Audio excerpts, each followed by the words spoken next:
This is a Sports Catastrophe production.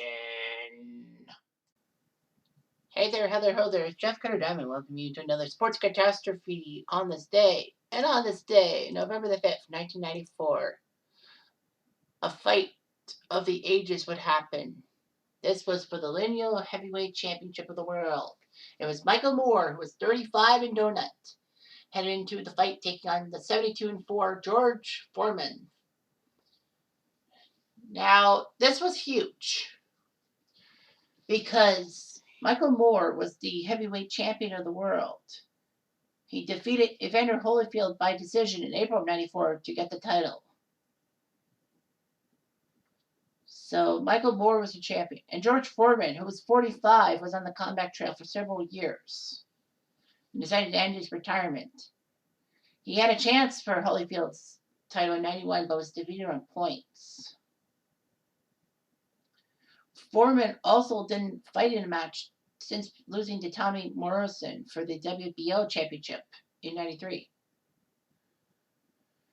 But George Foreman, I alluded to in an earlier birthday boy thing, it was shocking to see him. He was a heavyweight champion of the world in the 1970s. He was the guy who was in the Rumble of the Jungle with Ali in 1974, who lost in the 8th round, although some people said that Foreman may have tanked because when you look at that last spot, it looked like he was tanking.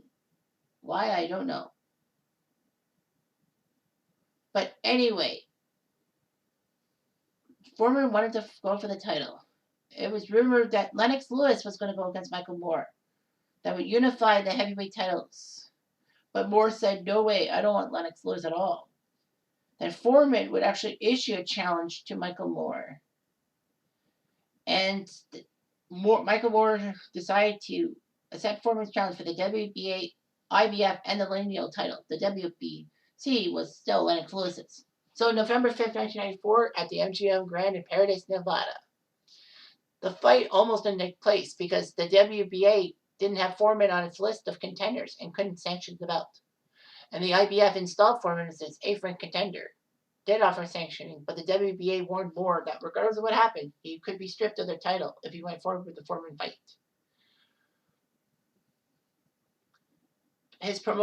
So the promoters canceled the fight because of this. However, Foreman and his promoter filed a lawsuit in Nevada State Court.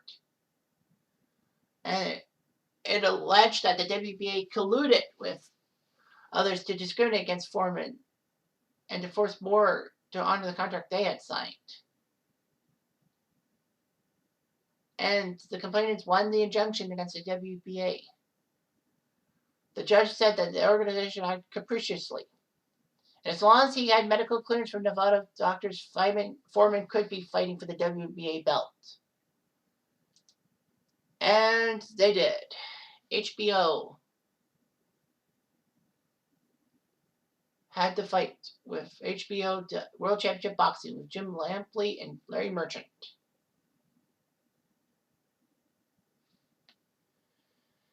So Foreman was actually an analyst on World Championship Boxing, but he couldn't do it, obviously. So Gil Clancy took his place.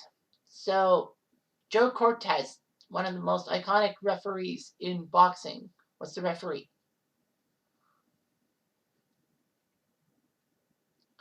So it was shocking. I mean, Foreman was a world champion 2 decades prior. It's like he's going to regain his title after 2 decades, where you have the likes of Larry Holmes, Muhammad Ali, Lennox Lewis, Evander Holyfield, and Riddick Bowe, alongside Mike Tyson and Buster Douglas being the major heavyweight champions.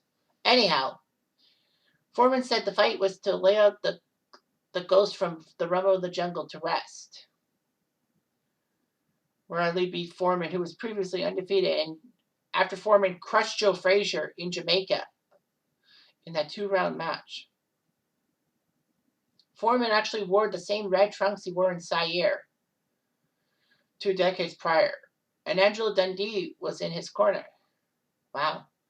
Anyway, Moore did fine. He controlled the pace of the fight. Foreman took some jabs to the face, but Foreman remained on his feet. Foreman looked terrible. After the 9th round, it looked like Michael Moore was going to get it on unanimous decision. Angelo Dundee knew that he needed Foreman to knock Moore out. And he did. Foreman decided to use the jab and the hook to the body to get Moore away from his tactics.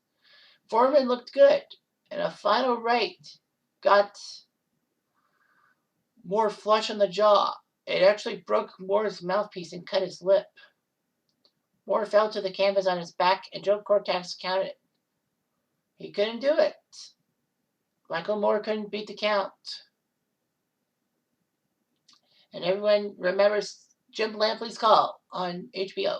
Down goes Moore on the right hand. An unbelievably close-in right hand shot. 1, 2, 3, 4, 5, 6, 7, 8, 10. It happened! It happened!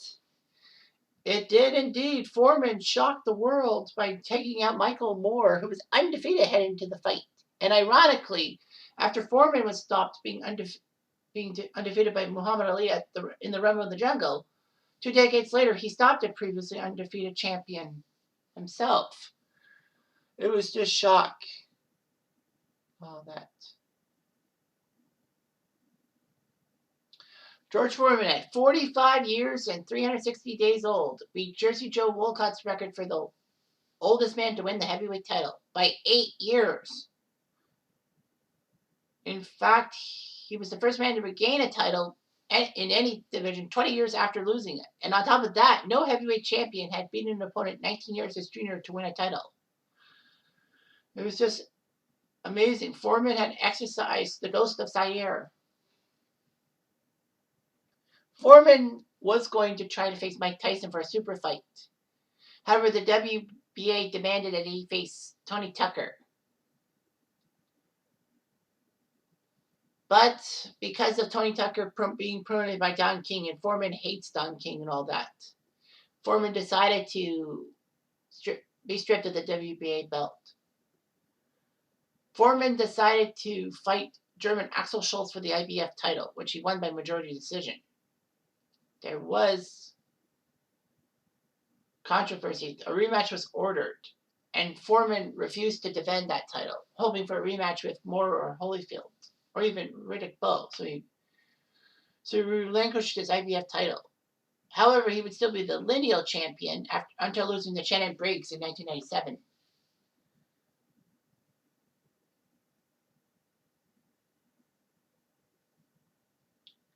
Michael Moore was ready for the IBF title after the German Axel Schultz and Francois Botha fought for the title. Botha won the match, but he tested positive for steroids, which meant it was a no contest and the belt was held.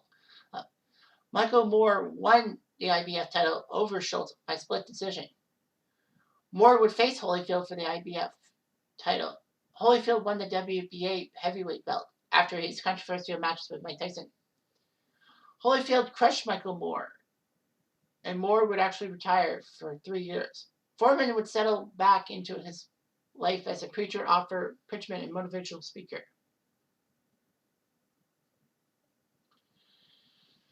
So, and he's still known for the George Foreman Grill. So, he had a good time. Isn't that what we're all here for? Anyway, I'm Jeff Diamond. I do.